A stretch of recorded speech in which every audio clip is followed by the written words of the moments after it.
ஐடியில் வேலை பார்த்துட்டு இருக்க நீங்கள் உங்களோட ஸ்கில்ஸ் அப்கிரேட் பண்ண இப்போ ஒரு சூப்பரான ஆப்பர்ச்சுனிட்டி. ஐடி மட்டும் இல்லை, நீங்கள் எந்த டொமைனில் இருந்தாலும் இப்போது இப்படிங்கிறதுக்குள்ளே ஐடிக்கு ஷிஃப்ட் ஆயிடலாம். இண்டஸ்ட்ரியல் எக்ஸ்பர்ட்ஸ், ஐடி ப்ரொஃபஷனல்ஸ் இவங்க எல்லாரும் சொல்லித்தராங்க. 100% பிளேஸ்மெண்ட் அசிஸ்டன்ஸ், 600+ கம்பெனிஸ் கூட டைப். இன்டர்வியூஸை நீங்கள் எப்படி அட்டன் பண்ணணுங்கிறதுக்கான பெஸ்ட் ட்ரைனிங்கும் தராங்க. அரியர் வச்சிருந்தாலும் பிரச்சனை இல்லை. ராஜலட்சுமி எடுவர்ஸ், சென்னை. ஸ்க்ரீனில் தெரிகிற இந்த நம்பருக்கு கால் பண்ணுங்க. Details in description. LSG versus MI சூப்பர்பான ஒரு ப்ரிவ்யூ வீடியோ. நிறைய ஸ்டாட்ஸ், நிறைய ரெக்கார்ட்ஸ் மாற்றப்படுமா, உடைக்கப்படுமா அப்படிங்கிறது எல்லாத்தையுமே இந்த வீடியோவில் பார்க்க போகிறோம். பாய்ஸ் அண்ட் கேர்ள்ஸ், எப்படி ஸ்காய் ஃப்ரம் பாலா, என்ன ஸ்டாட், என்ன ரெக்கார்டு, என்ன மாற்ற போகிறாங்க, என்ன உடைக்க போகிறாங்க, அப்படி என்ன இருக்குது அப்படின்னு கேட்குறீங்களா? இந்த பாத்ரூம் எடுத்து முதல் ஸ்டாட் என்ன சொல்லுது அப்படின்னா, எல்எஸ்ஜி எம்ஐ இந்த இரு அணிகளுமே மோதின 4 மேட்சஸில் இது வரைக்கும் 4 முறையுமே டிஃபெண்ட் பண்ண டீம் தான் ஜெயிச்சிருக்காங்களாமா. என்னடா இது புது பொருளியாக இருக்குது.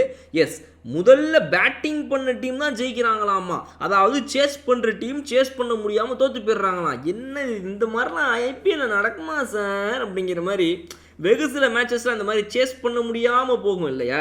அதாவது ஒரு 10ல் எத்தனை மேட்ச் நம்ம சொல்லலாம், ஒரு 3 மேட்ச்சு, மற்ற எல்லாமே இந்த சேஸ் பண்ணுற டீம் தான் அதிகமாக ஜெயிக்கக்கூடிய கேமாக இது இருக்குது இல்லையா? ஸோ அந்த வகையில் பார்க்கும்போது இந்த 10ல் 6-7 மேட்ச் வந்துட்டு சேஸ் பண்ணுறவங்க தான்ப்பா ஜெயிக்கிறாங்க. அப்படிங்கும்போது இவங்க விளாடினதில் 4ல் 4மே அப்படி தான் இருக்குது அப்படின்னா அப்போ உண்மையாகவே அது என்னங்கிறத நம்ம கண்டிப்பாக கொஞ்சம் ஆராய்ஞ்சு பார்க்க வேண்டிய ஒரு கட்டாயம் இங்கே இருக்குது. ரெண்டாவது விஷயம் என்ன அப்படின்னா, எம்ஐ வந்து இது வரைக்கும் ஒரு தடவை கூட லீக் ஸ்டேஜ் மேட்சஸில் எல்எஸ்ஜி அணியை ஜெயிச்சது கிடையாது. இது ஒரு சூப்பர்பான ஒரு விஷயம். ஸோ எம்ஐயை பொறுத்த வரைக்கும் அவங்க இதுக்கு முன்னாடி எல்எஸ்ஜி எப்போ தோக்கடிச்சிருக்காங்க அப்படின்னா 2023 லீக் ஸ்டேஜ் மேட்ச்சில் எல்எஸ்ஜி அணியை தோக்கடிச்சாங்க. பிரைட்டாக ஆரம்பிக்கிறான்ல அப்படின்ற மாதிரி அங்கே தோக்கடிச்சு அதுக்கப்புறம் ஜிடி கிட்ட வந்து குவாலிஃபயர் 2ல் இவங்க தோற்றுப்பிட்டாங்க, அது அடுத்த விஷயம். பட் எலிமினேட்டரில் ஜெயிச்சாங்கிறது நம்ம குறிப்பிடணும் இந்த இடத்துல.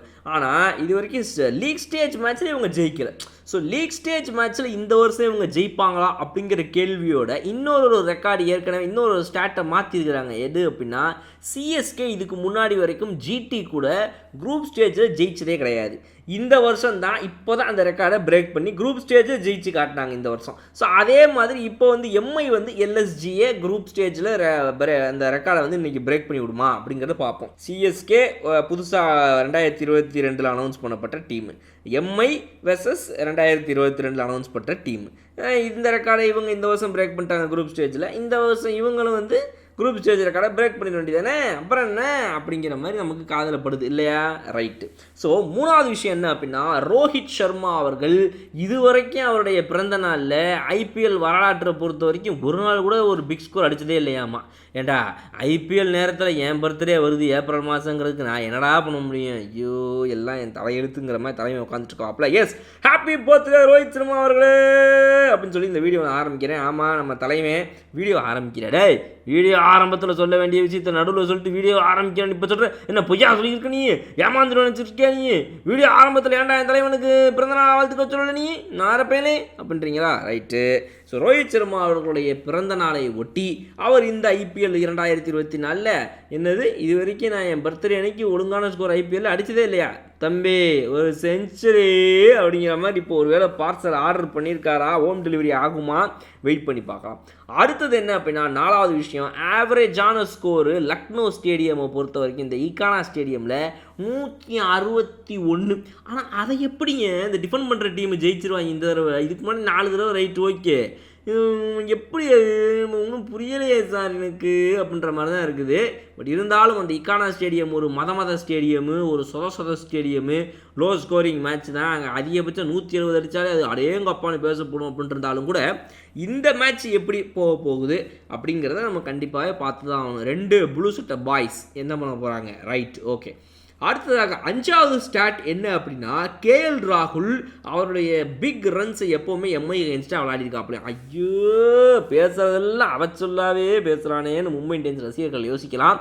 கேஎல் ராகுல் இதுக்கு முன்னாடி வந்துட்டு எம்ஐ கூட பிக் ஸ்கோர்ஸ் அடிச்சிருந்திருக்காரு. அதுவும் வந்து 2 கன்சிக்யூட்டிவ் ஸ்கோர்ஸை அடிச்சிருக்கிறார். கன்சிக்யூட்டிவ் செஞ்சுரிகளை எம்ஐக்கு அகேன்ஸ்டாக இவர் அடித்திருக்கிறார் என்பது குறிப்பிடத்தக்கது.